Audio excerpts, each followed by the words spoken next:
Good morning, everybody. Happy Friday and welcome to our first office hours of 2023.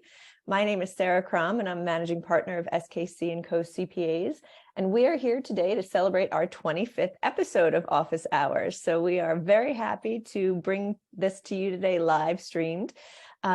Just some housekeeping issues. As a reminder, this is being recorded like all of our office hours, so you can either refer back to it or share the link with any of your friends or colleagues who weren't able to make it this morning.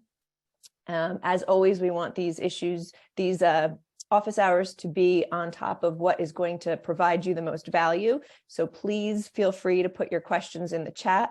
We want to be able to answer as many as possible. Our marketing director, Karen Donaway, is going to help monitor those and interject them when we get to some breaks.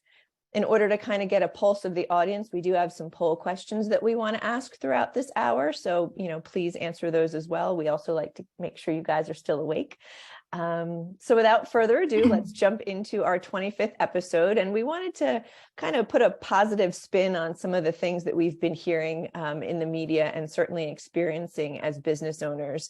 And that's a lot of the challenges around hiring and retention and the never-ending quest for talent. And that's really something I know we see in the accounting industry, but it's absolutely relevant across all industries because that's what we're hearing from our clients and other business owners. But today we want to make that a positive thing and focus on the retention side of it and building an envious culture that is going to yield greatness from your existing team members and then hopefully by default help attract people into your organization as well. So I'd like to welcome Joanne Farina. She's the regional sales manager at PuzzleHR. Good morning, Joanne. Good morning. Would you like to tell us a little bit about your company and your role there before we get started? I would, yes. And thanks for having me, Sarah. So PuzzleHR is a managed services provider, a human resource outsourcing firm. It's more commonly known as. We help businesses in all areas of HR, from interviewing and selection to leadership development and succession planning. Our focus is really on optimizing the HR function of the business to drive optimal results. So when we were founded in 2019, it was on the basis that we found box solutions and off-the-shelf products rarely work, especially with today's business landscape. So all of our solutions are custom to the needs of the client. And in some cases, we become the HR department for a company, or we can also layer in where needed and provide additional lift and support for both tactical and strategic initiatives. We do have a national reach. However, as one of the regional managers here at Puzzle, I'm located in New Jersey, probably about 30 minutes south of you, and primarily work with businesses in the tri-state area. Great. Thanks, Joanne. So we're going to start with our first poll question. Brittany, if you'd be so kind as to put that up, just to kind of get an idea of what we're working with as far as the folks on the call. And does your company have a formal mentoring program?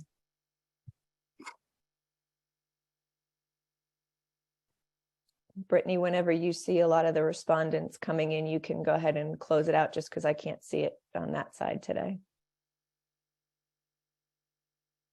All right, so pretty split down the middle. Joanne, I don't know if you had anticipated what we would see in that and if that aligns or doesn't with what you expected. I'm happily surprised by that number. I thought it would have been reverse. Or maybe even a little bit lower on the not having a mentoring program in place. Okay. All right, good. So we're headed off to a good start already. So let's talk a little bit about the talent attraction strategy of a mentoring program. And it's kind of crazy because I was talking to Karen about this yesterday, that I had just listened to a podcast and it provided the most staggering statistic that I had heard in a really long time. And it basically was for first-year hires, so not brand new hires, but the first year that somebody's with your company, they have a 65% chance of leaving in the first 6 months. And I had to rewind my podcast and listen to it again and make sure I actually digested what that statistic was, because that is terrifying as a business owner. Sure. It is hard enough to find people. Now we have to start thinking about that retention, that recruiting strategy bleeding over into the retention side of things after they've come on board. And one of those things that's so important that we hear is a mentoring program, and people tend to leave companies for lack of the attention being paid to them. which sometimes comes across as not having a clear path to advancement or a clear career plan. So Joanne, what are your thoughts on that? Well, there's a lot, but I love that you initially flipped it to talent attraction, because yes, mentorship programs have many benefits, and retention certainly being one of them, but it's just as important to get the right people on the bus and in the right seats. To your point and to the, the data that you just shared, it can be very timely and very costly not doing so. And so having a mentorship program in place and communicating with candidates on the front end during the interview process that the company values their development and growth will by far yield better hiring results. And I know from my own experience in doing a lot of interviews recently, I'd say in the last 2 months, the candidates are asking so many more questions than they've ever asked before about what the organization offers. And I mean, obviously that's a supply and demand result, right? I mean, there's a lot of options for people out there who are looking to make a move, and they're really sort of, I guess it's their market, if you will, and they're really doing their due diligence and their homework and making that right decision for their move. But they're asking, I would say, 10 times more questions about the organization than they ever have before. And I don't know if you're hearing that from any of your clients. Yeah, it's certainly become a standard.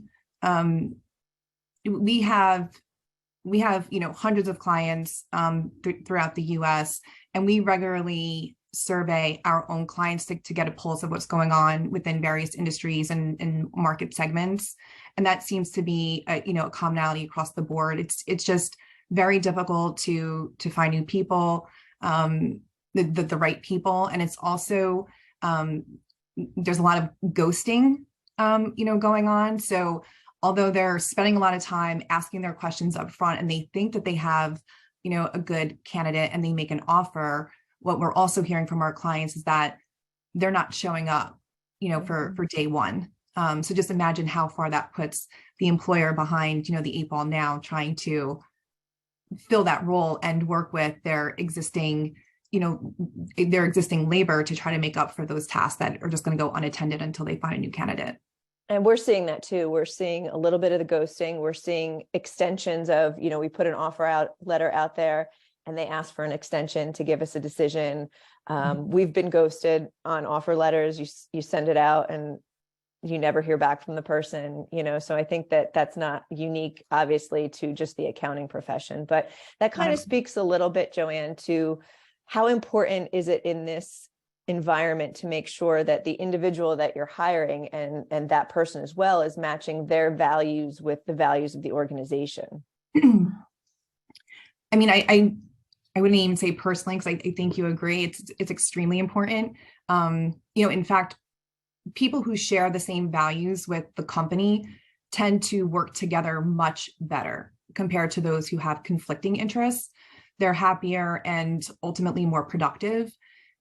There's new research from Qualtrics. They're an experience management company, and they found that employees who say their company's mission, vision, and values align with their own are far more likely to recommend their employer as a great place to work.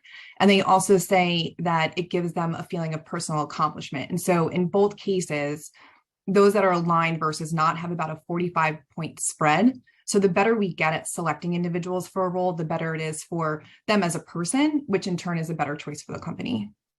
And that's a really hard thing, I think, to pinpoint, in the interview process. And even if you have a 2 or 3 step interview process, it's really hard to make sure there's that alignment. And I think that as the entity or the business owner in my situation, it's on me to really communicate to that individual what the firm values are, so that they can make that determination of, is this, really where I want to be? And one of the things I started doing in the last 6 months is actually sharing with them our 5-year vision plan, so that they can take that in and understand what we're about and where it is that we're going, because it's way more important and way more advantageous for them to make that decision and sort of self-select out than to leave in the first 6 months if they haven't made the right decision coming on board. Mm-hmm. One of my goals this year, Joanne, was to actually develop a formal curriculum for a mentoring program at SKC, and I've actually really enjoyed the process. And I know you and I talked about it earlier this year at a presentation we did for the Morris County Chamber. But what advice do you have for business owners who maybe are looking to set up a mentoring program or start something and get it off the ground? What advice do you have for them to begin that process? Well, in 15 years, I've seen both successful programs, such as that of SKCs, that we talked about, during the chamber presentation. I mean, you shared some really, good insight as to how you started the program, some of the data that you look at, how you measure it. But in my interim or in my career, I've also witnessed horrible ones that lack purpose, commitment, and communication. And those are really key to having a good mentorship program. There's a lot of supporting evidence that mentorship can be beneficial, can be a beneficial experience for all parties involved.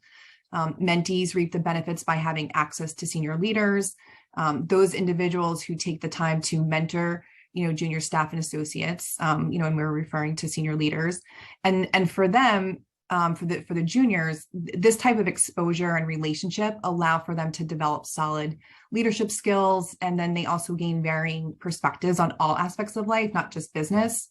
On the flip side, I think we talked a little bit about this as well. Having junior associates as the mentors and senior leaders as the mentees, also known as reverse mentoring, creates a more positive work environment. And we're seeing so much of this start to surface because we're at a time where we have 5 different generations in the workplace. So reverse mentoring is also becoming more common. Is that a formalized program, or is it just sort of a natural byproduct of maybe a typical traditional mentoring program? It's more of it's certainly formal. And when you think about it, I mean, we have the traditionalist, I would say probably the end of that generation, somewhere like born in the early 40s or so, all the way to Gen Zs, which I think goes to like as early as 1990. There's a lot of technology advancements that have occurred. There's a lot of just, political unrest. There's just so many different perspectives. So the junior associate being able to mentor the more senior leader on what their experiences are, I think helps, and evidence shows this as well, although there's not as much as the, traditional mentoring program, is that it really level sets and makes that culture a little bit more positive, and people can now understand each other a little bit better, and they're not just blaming the millennials or blaming the baby boomers. There's just a better understanding between employees and the goal of the company. Yeah, for sure. And I definitely think that sort of brings some of the barriers down, where you start to get to know people as people across all the different hierarchy lines that exist. And, I would imagine that's a very humbling experience for somebody who's in that senior leadership position, who's getting that experience of reverse mentoring. Right. You just made a really good point. It is a humbling experience. But I think if leadership understands the data and the disconnect between the communication amongst various generations in the workplace, and the message comes from leadership, I think that's when it's well received and very successful. One of the things, a few things that I've learned over the years, being in mentoring programs, creating them from scratch, observing them at client locations, is that not everybody can be a mentor and not everybody wants to be mentored. Mm-hmm. And I think that if anybody on this presentation is looking to create that program, the one thing I would say is don't make it mandatory, because not everybody's going to be able to fit into that mold of somebody who wants to get better and has that drive to improve. And again, likewise, on the other side, not everybody who's in a C-suite position or, in my situation is a partner or a manager is necessarily cut out to be a mentor. Even if you have sort of a scripted curriculum, I think you need to be accepting of the fact and very aware that not everybody is going to be able to execute that role in an effective way.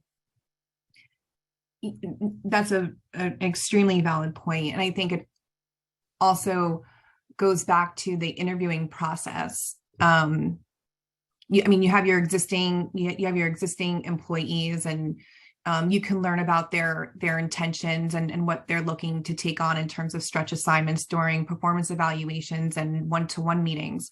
But during the interviewing process, learning about that individual a little bit more and where they see themselves in 1 to 3 years and 3 to 5 years is important.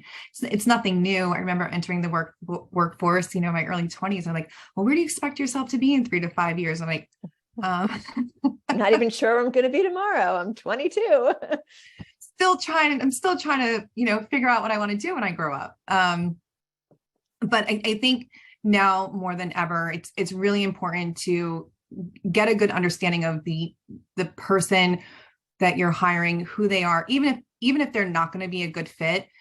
Spending that time during the interviewing process to really understand what motivates them, what drives them, will be, crucial to the mentorship program that you have in place or that you're looking to have, put in place now and in the long term. Definitely. You kind of alluded to where do you see yourself in 1 year, 3 years, and 5 years. And that's something that we've worked into the career plans and the career maps that we implemented last year at SKC. And that does speak to a lot of the transparency that employees are looking for or team members are looking for from their organization is what milestones do I need to hit to get rewarded or to get promoted? And they want to see sort of that clear runway, if you will. So maybe we should start by talking about how a company can start with a career map or a career plan for their individual employees that isn't necessarily directly related to the mentoring program, but certainly there can be overlap there. Sure. Well, for starters, a lot of the surveys, a lot of the data shows that career pathing is a top priority, something that candidates are looking for.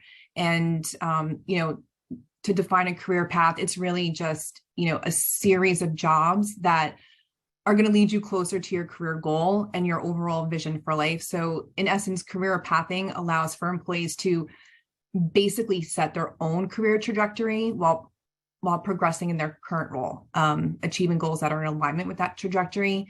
I think, for a company to create one that's going to make sense for them, they first have to identify their existing talent and the needs that the organization is going to have in 1 to 3 years and 3 to 5 years out, right? Where does the organization see themselves? And taking inventory of the necessary roles and responsibilities will provide framework to then outline required skill sets and experience that are going to be needed to accomplish those goals. It's not hard to create one, but it certainly requires some thought and some input from people currently in those roles, as well as blocking time on the calendar and making it a priority to get this in place. And then, of course, the agility to just make changes as needed. What's working well, what's not, where do we need to tweak? That feedback is very important. And it also depends on where you're starting as an organization. When we created this process at SKC, we put a lot of the onus on the individual team member to tell us what his or her career path was, or what they wanted it to be, and where they saw themselves and what they thought their strengths were. And so the document, really, we created the template for it, but the meat of it came actually from the individual team members. Mm-hmm. And so that's an important part of it. But the organization side of it is you have to be able to explain, and this again comes back to that word transparency. Your team has to know, well, if you're going to ask me how I'm going to fit into the organization in 5 years from now, you have to tell me what you think the organization is going to look like in 5 years, right? As the management or the leadership of the organization. So if you're not communicating clearly to your organization what that vision is, and then more in the weeds, what that next position is, or what that next step of advancement is, they're not going to be able to create their career paths if this sort of infrastructure of the organization isn't clearly communicated. And I think that that's important to convey, that it's yes, very much the responsibility of the team member to show up and take the initiative. And what do you want your role and your career and your longevity and your runway here to be? But there's also work on the back end before that management has to do to be able to set their team members up for success in something like a career path. Yeah, absolutely. That, and I love that you share the 5-year vision during the interview process, because it's a relationship, right? Just like any other employee employer. And that first interview or second or third, you're really trying to figure out, like, is this going to be a good match? And letting them know what your vision is going to then cascade into, conversations about whether or not they want to be a mentor or a mentee, and what kind of responsibility does, that look like, and what is this going to do for their career path? Is it going to accelerate it? Is it going to, maybe take it in a different direction? And so communication is key, just with any other relationship. And I think the owners and the leadership team that understand they have to start thinking differently, especially in small business. Small businesses are constantly wearing many different hats, running in a million different directions at 1,000,000 miles per hour. And it's difficult to hit pause. It's not easy. And so that's why, I stress that making it a priority and, scheduling it on the calendar to really focus on, what is the career path going to look like? Whether that's, once a week or bi-weekly, really depends on, just the bandwidth the organization has and how quickly they want to get it done. But certainly the time and the thought and the care is going to determine whether or not that career path is going to be successful or not. Mm-hmm. So we had a pre-submitted question with registration, and it's about building better performance reviews and metrics for salaried employees. Joanne, do you want to speak a little to that? Sure. Yeah, it's a great question. I kind of chuckle because I know, every business that has a performance review oftentimes has some kind of, difference to what they're measuring, how they're measuring it, what the language looks like in the performance review. So really, to know how we can make something better, we first have to know what we're working with. Are they provided regularly, these performance reviews? Are they aligned with, individual job descriptions or, department objectives? Do they have an opportunity for themselves to provide a self-review? I personally love the self-review component because I think it creates better dialogue around performance. But either way, you want to make sure that there's room for feedback always. Great, thank you. So Brittany, we're going to switch topics briefly. If you could throw up the next survey, and this is going to be a little bit about employee engagement and building a strong culture for retention. So the survey question is, does your company take periodic surveys to understand the needs of the team?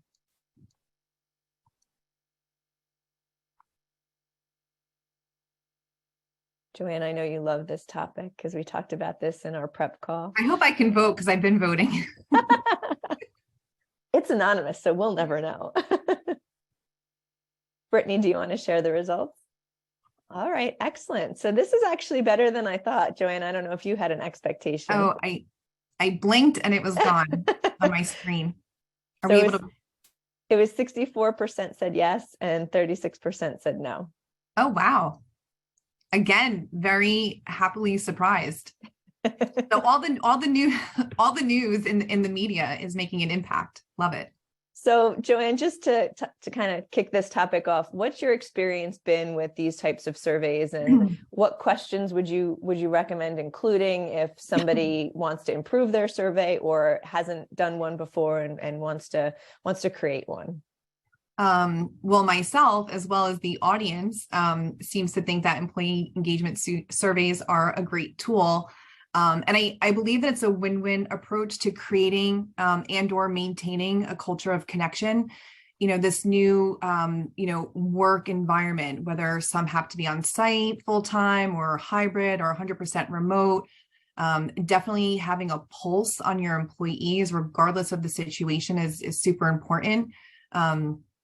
There was a Gallup survey that shared employees feel like they don't belong or that their workplace isn't fair, performance is going to suffer and engagement drops. And I don't think that necessarily is a surprise. But today, employee engagement in the US is sitting at about 32%. Look at a couple studies, maybe one says 33 or 34, but majority of the studies I've read are sitting right around 30%, meaning that the majority of the workplace is somewhat disengaged. That means, if you have a company with 20 employees, nearly 7 are engaged in their work. There's ROI there on wages, benefits, employer taxes that are being paid towards that individual, but nearly double that number are disengaged. So again, adding the dollar signs and some zeros to that equation, businesses are losing a lot of money. So I think back to your question, like employee engagement surveys, being a great tool, some of the questions employers may want to focus on would be around compensation, leadership, training, benefits, culture, areas that when you start digging a little bit deeper, will give you some really good insight. So for example, in the last 6 months, someone at work has talked to me about my progress. My supervisor or someone at work seems to care about me as a person. The mission or purpose of my company makes me feel my job is important, right? We talked about the importance of aligning values. So this is a fantastic pulse question. And for the most part, these are questions that when employees are asked to anonymously give their feedback and feel heard, they will. This data gives employers the insights needed to take action that will benefit the 3 Ps. We identify that as processes, people, and profitability. I know at SKC, we do these every once in a while, and we kind of change it up so we don't have the same questions, but our success, and by that I mean response rate, really goes up when they're kind of short and sweet, the questions. Mm-hmm. And sometimes they're as simple as, what's one thing SKC should stop doing? What's one thing SKC should start doing? And what's one thing SKC should continue doing? Mm-hmm. We look at it as the red light, yellow light, green light kind of thing. And you get a lot of responses from people in those 3 buckets. Mm-hmm. And if you do it frequently enough, you're going to get, enough of a difference in the responses that you'll be able to, take action on some of the initiatives that they may be requesting. Hi, Karen, you're waving at me. I am, because I have a question I'd like to interject in here. Yes, my own chat question. So what about if it's a really small organization? Like, is there a minimum number of employees that it makes sense to do a survey with? What if you have an organization that has 5 employees or less? And what is your take on that, Joanne? Yeah.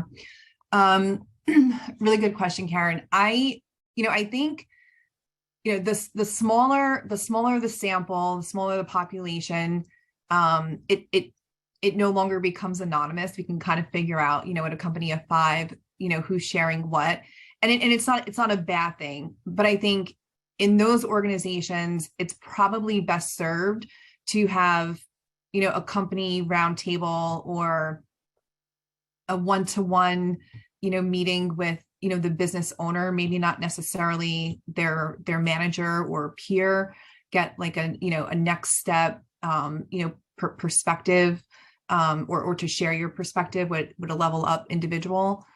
I think companies that have about a dozen employees can certainly benefit from an anonymous employee engagement survey. It's a tool that we want the employees, well, first and foremost, we want the employees to know that their feedback is important to the company. And then secondly, we want the company to communicate those findings. We want the company to communicate where they're vested, where they're invested, what are the changes they're going to make. And so, 5 employees would certainly be difficult. I think it's better just having that, open discussion, getting everyone together for lunch, what's working, what's not. But then you do lose the anonymity, and people sometimes keep a lot to themselves. So I think there it's just going to be very high level, often communication. But the dozen employees or so, I think is a good floor. And I think it depends too on the existing culture that you have, right? So in your example, Joanne, if let's say you're under 12 employees, so again, that anonymous aspect is a little bit lost, especially if you don't have 100% participation in the survey. You may not have an existing culture that is open and transparent, and having a lunch and having one-on-ones or roundtables is a great idea, but you may hear crickets when you do something like that, if you don't have that organization where people feel safe and they feel that they can communicate without there being, any sort of negative backlash. One of the recommendations I've made to clients who are in that situation is to bring in an outside consultant and have that outside consultant do 360 interviews with each employee, because that maintains the anonymous aspect of it if you get the right consultant. And it gives the team member a lot more freedom to speak, because essentially they're speaking to an utter stranger. And, if they have confidence in the fact that that is going to remain anonymous, then you can really get some good feedback from, a consultant who's done work in that area. So there's always ways to do it. I think you just kind of have to evaluate what would be best for your organization based on existing culture and size. So, Kara, I hope that answers your question. And so, Joanne, I met recently with another managing partner of a CPA firm out in the Midwest, and their strategy of measuring employee engagement is very simple. They do it every quarter, and they send out the survey, and it's one question, and that's the Net Promoter Score. So I don't know if everybody on this call knows what that is, but do you have experience with that? And can you explain a little bit about what it is first, and then if you've ever seen it implemented successfully? So I have seen it implemented successfully, but not with employee experience and engagement. My overall experience with Net Promoter Scores have been more with service delivery and customer experience. However, I always say that your employee experience is directly correlated with customer experience, and both are good points of measurement to forecast growth. But when it comes to the engagement aspect and employee experience, not so much the Net Promoter Score. But I do like what you mentioned earlier regarding the stop, start, continue. When you mentioned Net Promoter Score, I immediately thought of the start, stop, continue. So I think there's a way that can be incorporated more on a quarterly basis. Keep it simple, right? KISS. I won't use the last word for purposes. Nobody is, but that's my experience with Net Promoter Score. And so just to kind of fill the audience in on what that is, if you don't know, and you're right, Joanne, it is very often used to measure the client experience or the customer experience. And it's a numerical ranking, and it's the question is, how likely are you to recommend our company to someone else? So obviously you can see how that could be construed as a customer or a client making that recommendation for, a vendor that they're using.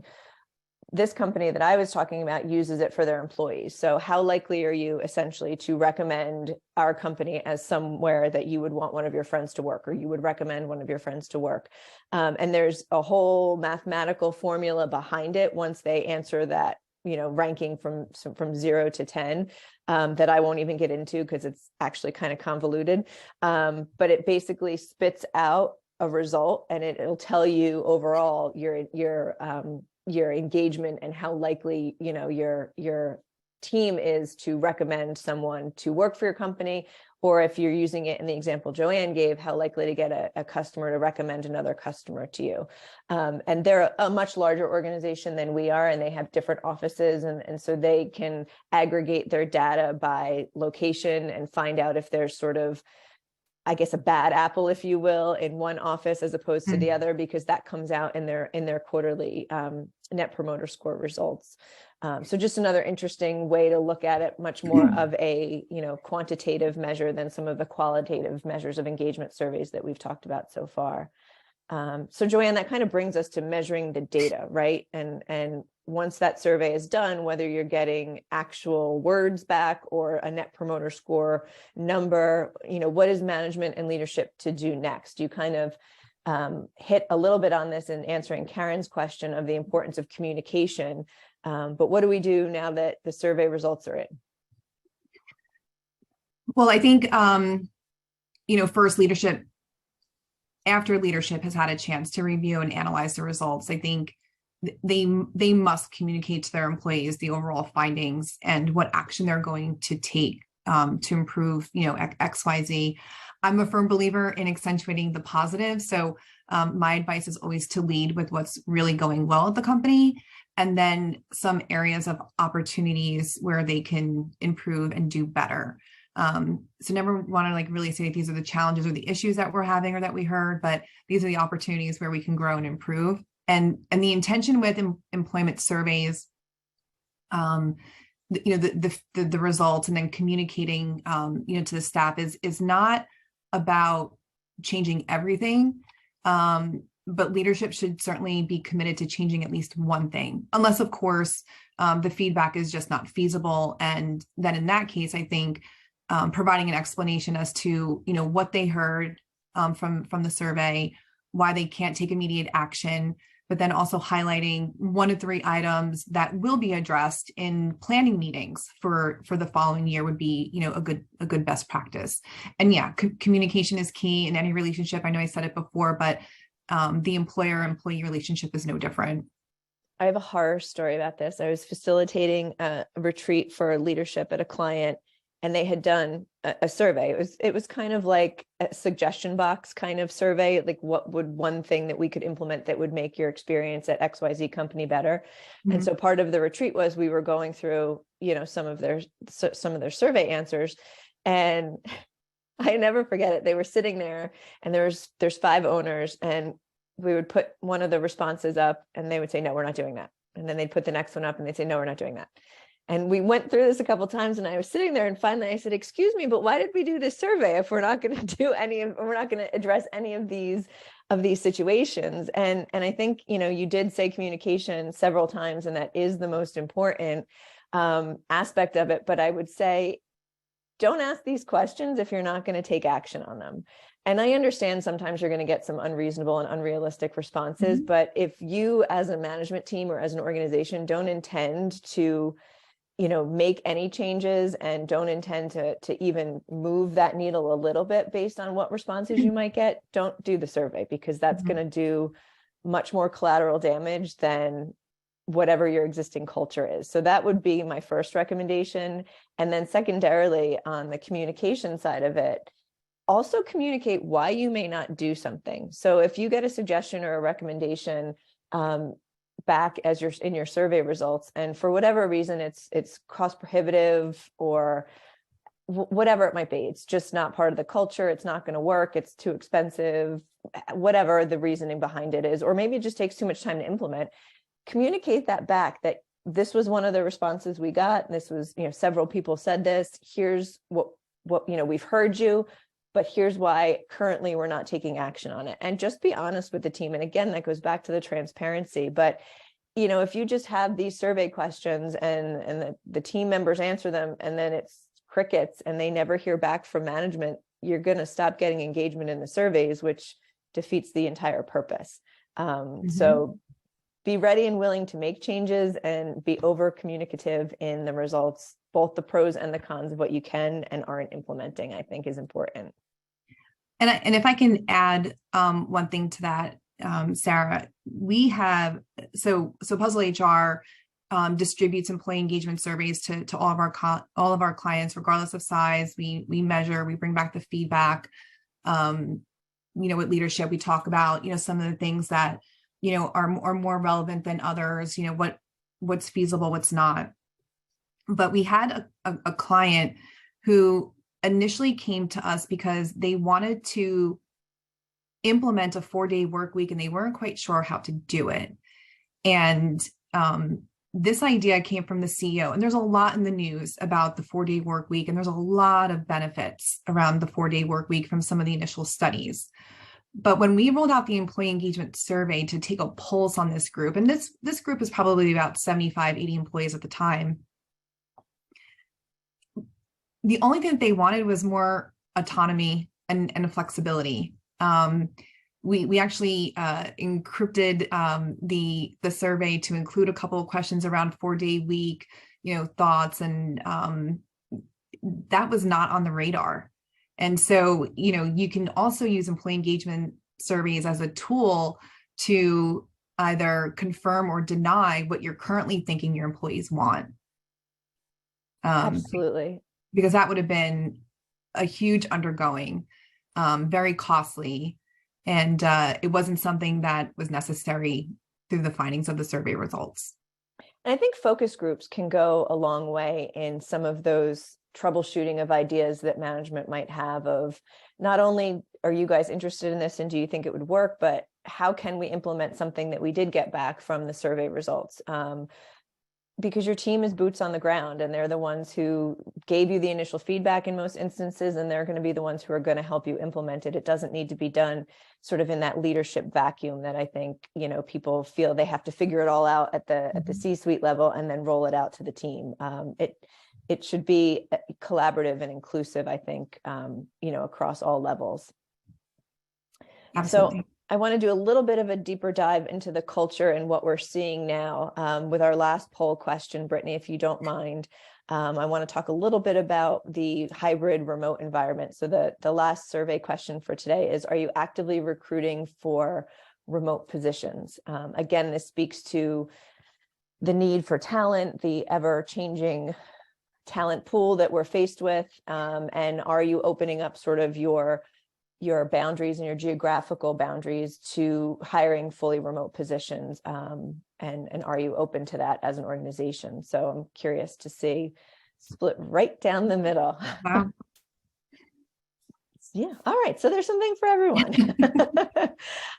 So when we were on the prep call for this, Joanne, we talked a lot about how you want to curate an employment experience for your employees, and that being as important as curating a customer experience for what your customers are going to experience working with your organization. So that on the employee side has taken on a whole new meaning with this hybrid and remote environment. And if, we've got half of the folks on this call who are actively recruiting for fully remote positions, how do we manage a culture and how do we extend that office culture that we may have gotten pretty right in our New Jersey location to our virtual folks?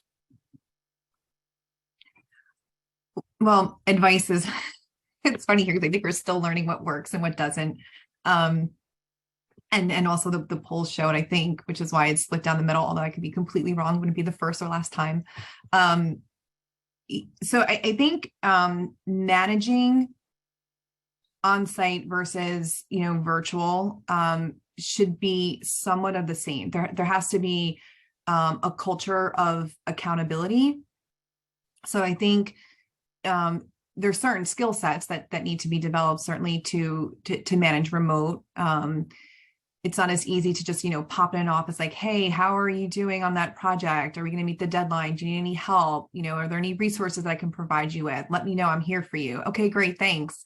If you're working remote and you're constantly, sending a Slack, chat or some kind of IM or email or phone call, it can come across as, micromanaging. But what we have found, the companies that are getting it right are the companies that are providing, and this may sound very simple, but they're providing the right technology and tools to effectively have their employees work remotely, and they're ensuring that they have proper setup in their remote space. And that certainly has a positive impact on the overall culture. So with that said, some companies, as mentioned, are using, chat channels to communicate throughout the day. Maybe something as simple as like, hey, good morning, I'm on, or hey, good morning, I'm on, but I have to leave for, an emergency, doctor's appointment at 12 p.m. I'll get back to you later today. It's just a lot of folks are having success with that type of communication. And then also the more traditional standing one-to-one meetings with their peers or cross-functional teams. Some organizations are hosting monthly town halls for individuals that are 100% remote, as well as, hybrid and in person. It's more of just an all hands on deck type of meeting where leadership communicates what's going on with the company, new projects on the horizon, some client testimonials, maybe some client complaints, again, just an opportunity to work, improve, and do better, as well as employee spotlights, who's somebody that we want to recognize. And I think, content that, includes some of those items really underscore the company's mission, vision, and values. And when it's cascaded to individuals regularly that are working remote, employees do tend to feel like they belong and that they have a purpose and that they're aligned with their company's values. Yeah, we've done a few of those things on the communication side. We have a weekly team meeting every Monday morning, which is, to unite us and kind of bring us all together and get everybody on the same page. And then we have a once a month firm-wide meeting as well, where we do a little bit more deeper dive into certain things. And as far as kind of perks and things like that, we'll maybe celebrate National Pizza Day in the office, and we'll try to send, DoorDash or pizza gift cards to the folks that are all fully remote, those types of things to help them feel included in what we may be doing, again, inside our four walls in New Jersey. But it's a challenge. And I think it's something that, as you said, no one's perfected. We're still trying to figure out what works. We try stuff all the time.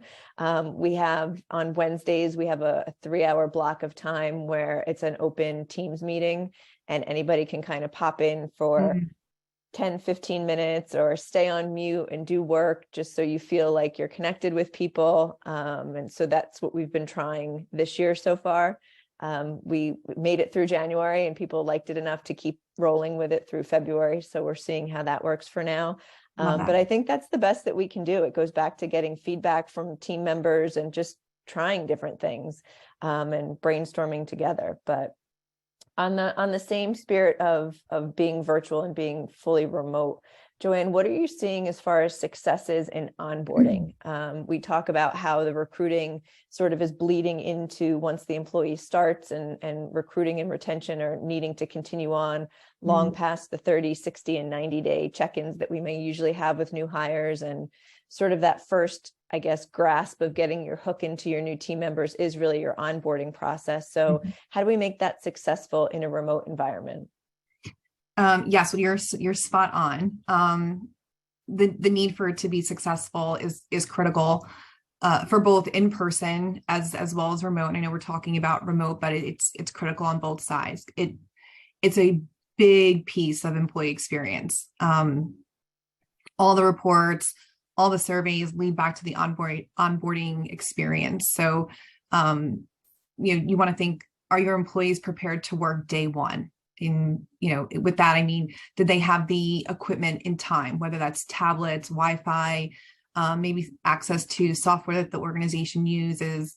Excuse me. Imagine you hire someone who is really eager to start contributing, and days go by, sometimes weeks, and they don't even have a laptop.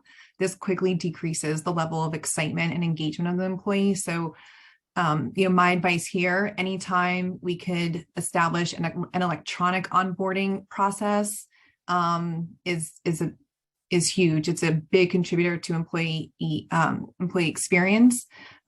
We do everything on our phones and tablets, and most HCM, human capital management providers, payroll companies, have that ability to have employees, complete all their new hire paperwork on board, all of their new hire paperwork for the onboarding process through their phones or their laptops.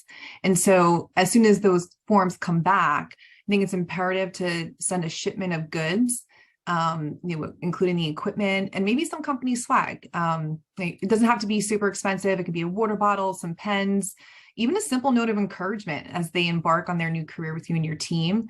This will avoid delays with their setup. And the other important piece of onboarding, and you briefly mentioned, is having a clear 30, 60, 90-day action plan already laid out. And some of the things you want to have included there is, what is it that they're going to be working on? Is there training that they have to complete? If so, what are the due dates?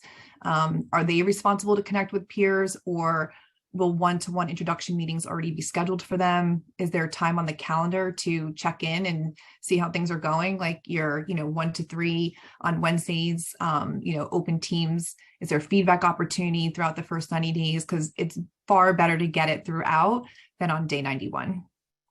And there's also a lot of benefit that comes from assigning a buddy to your new hires, right? So equivalent level, maybe one level above, and somebody who can kind of be their go-to for 90 days. So it's not like, okay, well, I've completed my training with Mr. or Mrs. New Hire. Now you kind of forget about them because you don't see them every day in the office if they're remote. But that sort of, I call it the precursor maybe to mentoring, is assigning that buddy, to your new team members, so that there's that comfortability and that relationship that starts to develop, honestly, even before day one. I mean, there's no reason if we're sending onboarding paperwork to be completed prior to day one, why can't we have a reach out from the buddy to the new hire before they even start? That goes a long, long way. And, there's some kind of employee engagement / onboarding software and platforms that are out there. There's something called Abode. And there's something called Engagedly. I'm starting to research these.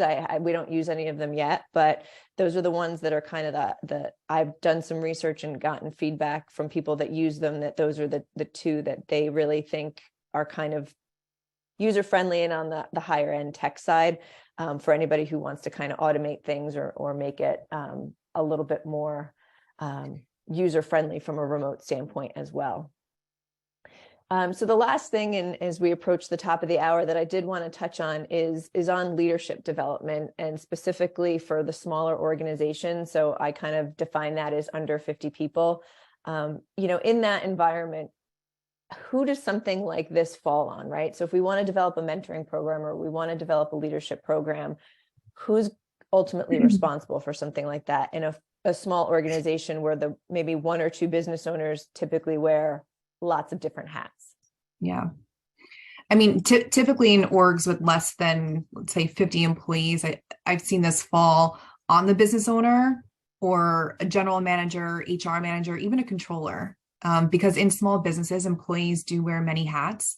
I think the key to success, though, is knowing when to lean on others for expertise in a certain area. So if an individual who is responsible for, the leadership development program or the mentorship program, if they're unfamiliar with, varying topics, styles of learning, how adults learn best, then it should ideally fall on a third party that can provide a curriculum that is in alignment with their business goals. So it's certainly an investment worth making, as there's so much time and resources, I'm sure, as you know, that just go into planning and teaching and executing on an LD program or mentorship. I'm always a fan of stay in your lane, right? So if it's not in your wheelhouse, even though from a job description standpoint, it might fall under your job title, right? Get the help. Yeah. I'm not right? talking about taxes. I hope that was. That's right. That's right. I mean, you want to do this because you want to engage your team, and you want to have it be meaningful and be a retention strategy and be a recruiting strategy. You don't want to give it 50%, or if it's not your strength, you don't want to be the one who's creating it. Utilize resources, utilize other business owners, and leverage people who may have implemented plans like this. Or to your point, Joanne, go to an outside consultant who really can come in and dedicate that time to developing it, because it is so important. You want to make sure that you're putting your best foot forward to your team members, to really get that program off the ground in a meaningful way. And I think, Joanne, what are your thoughts on who you offer mentoring to and leadership development? Is it only to your superstars? Do you roll it out to your entire team and kind of see who raises their hand and who bites the line? Or what are your thoughts on selecting who should be mentored? That's a phenomenal question. If I was having this discussion with a business owner or leader responsible for this part, of the org, I would certainly ask them, what are they looking to achieve? And here's why. Companies are made up of people and people are different. And so companies are going to have different reasons for implementing various programs. The secret sauce is to design the program with the end in mind. So standard curriculums can certainly check the box. And I've seen some really good ones, but custom content can be a game changer. And, of course, budget is always a common denominator to consider. So in my opinion, although it may seem obvious, starting with the end in mind and getting the company to think about what they're looking to achieve will ultimately lead to answering, is this something we want for our rock stars or just for, our entire team? I think one thing to certainly keep in mind during the decision-making process is that when you invest in your people, you inspire greatness. And so although maybe you don't have the funds to train everyone at a certain particular point in time, you may want to give some serious consideration to staggering it. Yeah, and we try to operate on the concept of, right, we all function with limited resources, whether it's time, money, energy, any combination of those things and more. And, we have a tendency as business owners, I think, to spend the most energy and resources on maybe the underperformers, right? Because we're trying to sort of raise them up to maybe in some cases our average standard of performance. But there's a concept that you really should be spending the most of your time and the most of your resources on your superstars and your A and B players, because, raising them up and raising them to their highest achievement level is going to be far more impactful than incrementally raising your underperformers, even one or two sort of clicks, if you will. So just kind of do a little self-inventory of your organization of how much time and energy and resources are you spending on sort of your bottom third, maybe team members versus your top third of your team members. And maybe they're just a simple reallocation of some of those resources could go a really long way. So we are approaching the top of the hour. Joanne, do you have any final thoughts for our audience today on engaging your team, on mentoring, on recruiting and retention? Well, I hope this was beneficial for your audience. They seem to be very educated in this space because there's a lot of good results right from the polls. So, I'm happy to answer, any questions or be a sounding board resource to you and anyone on the call. And I appreciate you having me today. Oh, that's terrific, Joanne. Thank you. I enjoyed our conversation. And to our audience, we will send out a follow-up email that will have both SKC's contact and Joanne's contact information. So if you do want to reach out on either side, please make sure that you do that if we didn't touch on any of the questions that you may wanted to have posed today, or any questions that you may think of after when you're reflecting on this. So I do want to thank you guys all for joining us today on this Friday morning. If you do have any future thoughts on topics for our next SKC or future SKC office hours, we would love to hear that feedback as well. Again, we always want to keep the content fresh and meaningful to you.